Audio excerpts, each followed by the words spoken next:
Penyebaran penyakit hepatitis mulai terlihat di Sulawesi Selatan. Di Makassar, seorang anak asal Polewali Mandar, Sulawesi Barat, menjalani perawatan intensif di Rumah Sakit Wahidin Sudirohusodo.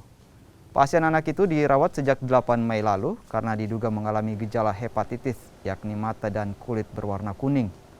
Untuk memastikan kondisi pasien, tim dokter masih melakukan observasi dan pemeriksaan laboratorium.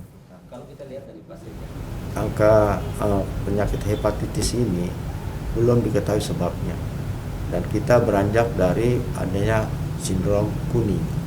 Kalau ada kuning maka kita lacak.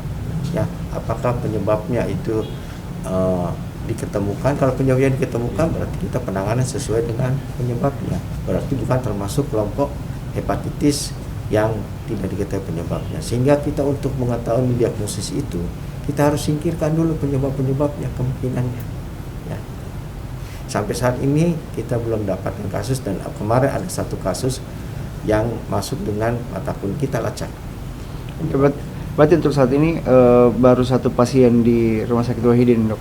Yang itu pun belum diketahui penyebab. Tapi indikasinya mengarah ke situ seperti apa, dok? Tetap kita berdasarkan ciri-cirinya, dok. Ciri-cirinya teh kuning, ya, dengan ada riwayat demam, dengan ada muntah, tetap kita lakukan. Semua pasien yang dengan ada kuning kita usahakan untuk mengidentifikasi.